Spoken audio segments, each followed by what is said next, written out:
20 अप्रैल 2023 सूर्य ग्रहण। सबसे अच्छी बात है कि इसका असर यानी कि ये भारत में नहीं दिखाई दे रहा, जिसकी वजह से हमें कोई सूतक वगैरह को फॉलो नहीं करना है।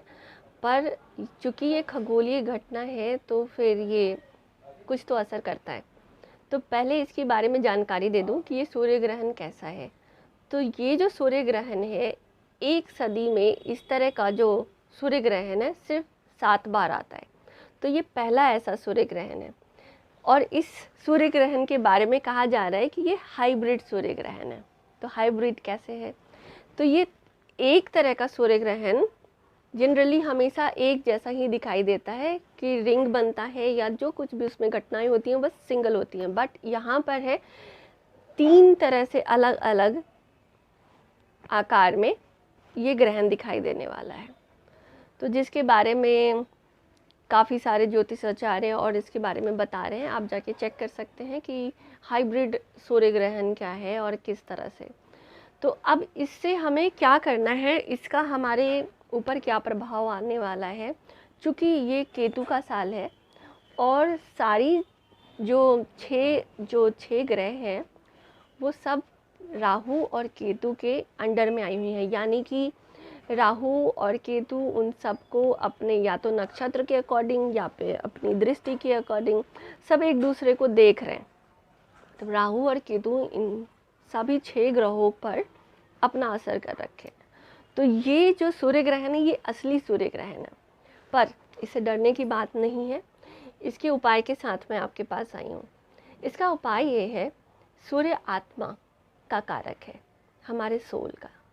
तो कई बार ऐसा होता है कि सूर्य ग्रहण हमारे ऊपर, हमारे सोल को, जब हमारे सोल पर राहु यानी मटेरियलिस्टिक सारी चीज़ों का प्रभाव हमारी आत्मा तक पहुंच जाता है, तो इसे भी मैं ग्रहण ही मानती हूँ।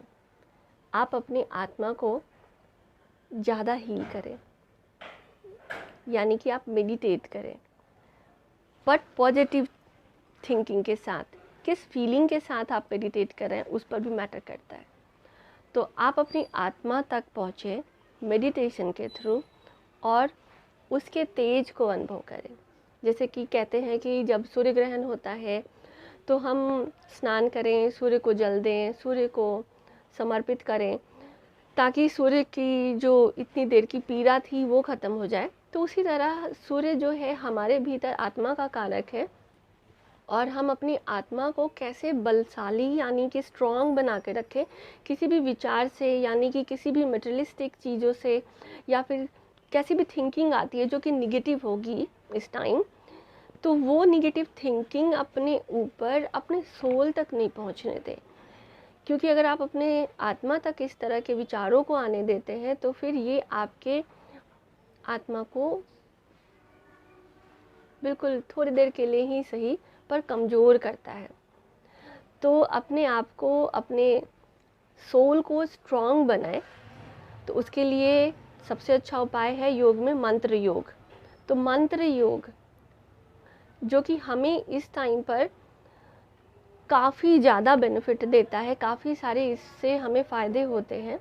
तो कोई सा भी मंत्र, यानी कि गायत्री मंत्र, महामृत्युंजय मंत्र, कोई भी मंत्र आप इस समय मंत्र का जाप कर सकते हैं। तो मेरे कहने का मतलब ये है कि मंत्र योग के माध्यम से हम इस सूर्य ग्रहण के दुष्प्रभावों को, निगेटिव जो इसका इफ़ेक्ट है उसको दूर कर सकते हैं अपने ऊपर और अपने प्रभाव, अपने परिवार के ऊपर से।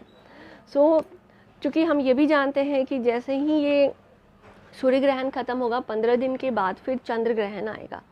तो चंद्र ग्रहण के समय में जो प्रभाव है वो, उसके लिए क्या करना है वो मैं नेक्स्ट टाइम पे आकर उसके पहले आपको बता दूंगी।